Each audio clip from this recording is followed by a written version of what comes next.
Auriel Ohayon, bonsoir et merci d'être avec nous sur ce plateau. Vous êtes le PDG de Zengo, un crypto wallet. En fait, c'est une sorte de portefeuille pour ces crypto-monnaies, pour les sécuriser. Est-ce que vous pouvez nous expliquer en quelques mots quel est le fonctionnement de votre société? Bien sûr. Les cryptos, c'est très compliqué. Mais nous, on a inventé un porte-monnaie très simple. C'est une application mobile qu'on télécharge sur son téléphone qui permet tout simplement de démarrer, d'acheter du Bitcoin et de faire plein de choses avec ces crypto-monnaies. On peut aussi les vendre, on peut les échanger, on peut bientôt gagner un taux d'intérêt dessus, avoir un compte épargne et bientôt même une carte de crédit pour les dépenser. Alors, autre nouvelle extrêmement importante aujourd'hui par rapport à ces crypto-monnaies. Visa, Mastercard, PayPal vont autoriser les paiements en crypto-monnaies. C'est une étape cruciale pour rassurer autour de ces crypto-monnaies, pour les pérenniser? Oui, puisque la première question qu'on se pose, c'est d'accord, on peut vendre du Bitcoin, on peut gagner de l'argent, mais qu'est-ce qu'on peut faire avec?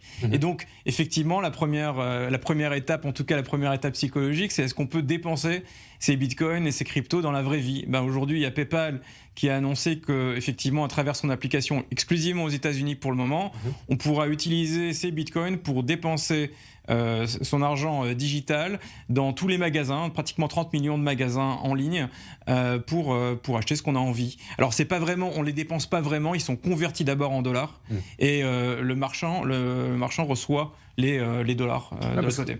Si je me souviens bien, à la base les crypto-monnaies ça avait été inventé pour échapper aux banques. C'est un peu l'ironie parce qu'effectivement, c'était effectivement un système, ce qu'on appelle peer-to-peer, de personne à personne. Et finalement, ce qu'on est en train de s'apercevoir, c'est que c'est devenu tellement important, c'est devenu tellement disruptif que le système bancaire et le système financier traditionnel ne peuvent pas l'ignorer. Pourquoi? Parce que ça présente des avantages d'économie et de sécurité qui sont très vastement supérieurs au système financier traditionnel. Et donc, les PayPal, les Mastercard, les Visa, les grandes banques ne peuvent plus l'ignorer. Ils ont même l'obligation de prêter attention, de la même manière que le monde de l'information n'a pas pu ignorer l'Internet. Alors j'ai vérifié avant ce Prime, le cours du Bitcoin aujourd'hui, au moment où j'ai vérifié, c'est 50 000 euros. Donc oui. Ça a passé 50 000 euros. Oui. C'était beaucoup plus bas il y a quelques mois. Oui. Ce qu'on constate, c'est qu'il y a une extrême volatilité des crypto-monnaies et du Bitcoin en tout cas. Est-ce qu'on peut se projeter sur l'avenir? On sait que c'est par cycle. Est-ce que le Bitcoin peut valoir demain $1000 comme c'était le cas il y a quelques mois? Alors, est-ce qu'il peut cracher à 0 ou à $1000? Tout est possible parce que c'est un secteur qui est jeune avec beaucoup d'irrationnel. Mais quand on voit les dynamiques industrielles qui sont en train de se passer, le nombre de développeurs qui travaillent sur le secteur, toutes les institutions qui commencent à adopter du Bitcoin, on voit Tesla qui fait des réserves de 1,5 milliard sur leur trésorerie en Bitcoin. On voit du PayPal qui lance. On voit BNY Mellon, la banque la plus respectée aux États-Unis, qui va lancer un produit sur le Bitcoin.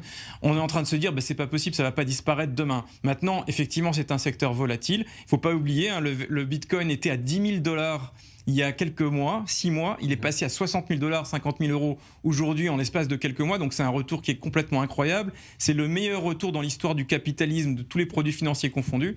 Donc on peut imaginer qu'avec tout cet engouement-là, ça va continuer. Il y a des prédictions où le Bitcoin pourrait valoir $1 million. Est-ce que la pandémie de coronavirus a eu un impact sur les crypto-monnaies ? Évidemment. Premièrement, tout simplement parce que les gens avaient plus de temps et plus d'attention. Deuxièmement, parce que ce qu'on a vu avec le corona... Ça s'observait aussi sur les marchés boursiers, il me semble. Exactement. On a vu que ça affectait également les marchés boursiers. Deuxièmement, il y a eu beaucoup d'argent nouveau frais qui est rentré dans les poches de beaucoup de gens. Les gouvernements qui ont imprimé des trilliards de dollars aux États-Unis, en Europe, et donc les gens ont eu plus d'argent pour l'investir.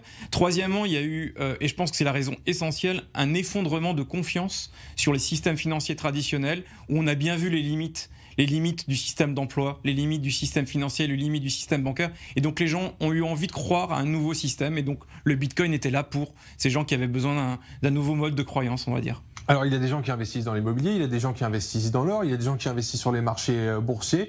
Et aujourd'hui, de plus en plus, il y a donc des gens qui investissent dans les crypto-monnaies sans risque de voir son argent complètement disparaître, parce que c'est ça aussi l'inquiétude, c'est de voir se faire voler son argent.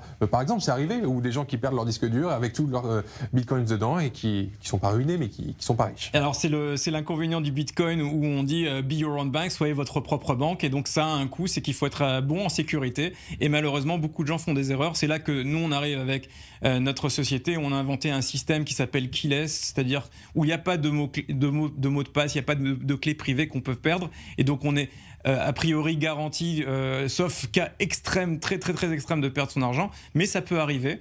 Et donc il faut faire attention, il faut avoir un minimum de réflexes de sécurité quand on investit dans ce secteur-là. Et indépendamment de la sécurité, il faut être bien entendu conscient qu'on investit dans des produits à risque à très forte volatilité. Merci beaucoup Auriel Ohayon pour toutes ces explications. Je rappelle que vous êtes le PDG de Zengo, c'était très clair, vous avez bien vulgarisé cette crypto-monnaie qui est un peu ésotérique pour beaucoup de personnes.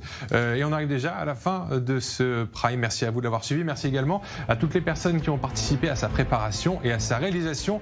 Restez avec nous sur i24 News, l'information continue toute la soirée.